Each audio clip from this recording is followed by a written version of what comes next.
दोस्तों श्री गणेश जय जवान जय किसान। मैं फिर से नया वीडियो लेकर आया है। ये हमारा बांस जो है तो बहुत बांस है, इतना बांस है एकाध 2 टन होगा। दोस्तों ये हमारे काम में, किसानी के काम में बहुत उपयोगी है। दोस्तों इतना उपयोगी है कि क्या बताऊं। हमारे लिए तो ये बांस जो कहते हैं कि घर बनाने के काम में बहुत लाभदायक है। जैसे बाड़ा बनाना, घर बनाना, सेटरिंग वाले ले जाते हैं। दोस्तों मैंने अगली वीडियो में, पिछली वीडियो में आपको बताया था। तो दोस्तों बड़ा बरसात त्यौहार आने वाला है, तो औरतों का तो हमारे यहाँ बसोड़ कल परसों से आए हैं।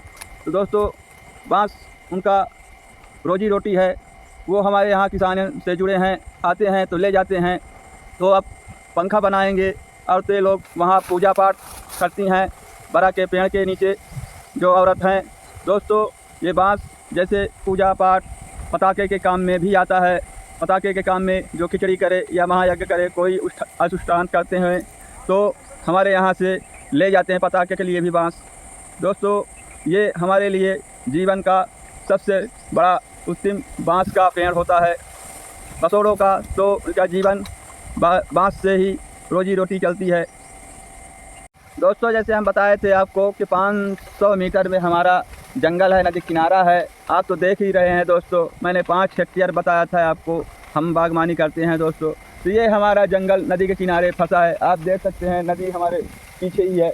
हमारी नदी जो है बिछिया का संगम है, ये हमारे नदी है। ये हमारा बांस जो है पूजा पाठ के काम में भी आता है, मड़बा के भी काम में आता है, और अच्छे काम में भी आता है, पूरे भी काम में आता है दोस्तों। इसलिए हमारा कहना है बांस नदी जो आपके ज़मीन पे फालतू हो, नदी किनारा हो, बहरा हो, आप एक आध 2 ठो गाड़ दीजिए।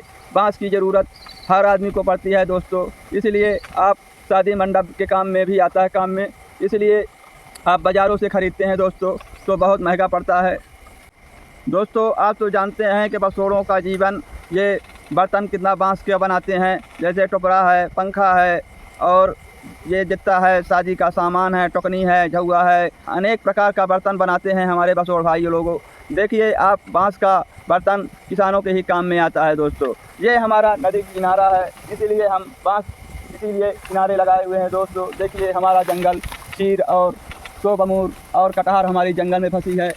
देख लीजिए दोस्तों हमारा जंगल में जो हम कहते हैं हमारी कटहर, कितने भी 50 पेड़ जंगल में फंसे हैं, आम का पेड़ फंसा है। इसलिए हम इसे नहीं काटते हैं। हमारे हर साल नदी ऊपर उफान में आ जाती है दोस्तों, बहुत दूर तक नदी हमारे जहाँ हम भाटा भिंडी लगाए वहाँ तक भी पहुँच जाती है। इसलिए हमारा किनारा पूरा कट जाएगा दोस्तों, नदी का चौड़ाई और बढ़ जाएगा। इसलिए हम लोग इसको जंगल को साफ़ नहीं करवाते हैं दोस्तों। जो हमारी लकड़ी सूख जाती है तो हमारे ईंधन के काम में आ जाती है। किसानों के घर में तो अभी भी चूल्हा का ही खाना बनता है दोस्तों। इसलिए किसान का जो जंगल है तो अपने लिए कुछ काम के लिए लकड़ी भी उपयोगी हो जाती है, और जंगल का जो है वातावरण बढ़िया रहता है। हमको पर्याप्त हवा मिलती है यहाँ पर अपने जंगल में दोस्तों। पर्यावरण सुरक्षित रहेगा तो हम भी सुरक्षित रहेंगे दोस्तों। जो बांस सूख जाता है तो हमारे, जैसे हम अभी गिलकी में लगाए थे, रेरुआ में लगाए थे, आप देख रहे थे, हम बम्बू गाड़ कर उसमें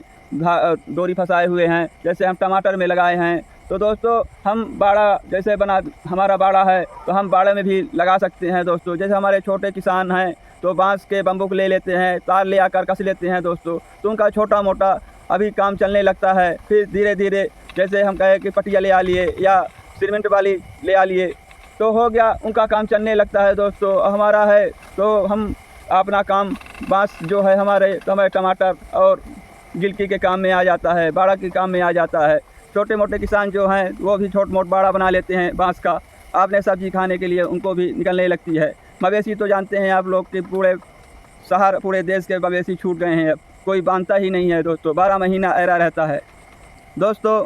जैसे हमने कहा कि आजकल जानवर कोई बांधता ही नहीं है, 12 महीना ऐरा रहता था। हमारे लोग के ज़माने में जब गर्मी आ जाती, जब खेती कट जाती थी दोस्तों, जब ऐरा का सीज़न होता था तब पूरे हार का जानवर छूटते थे।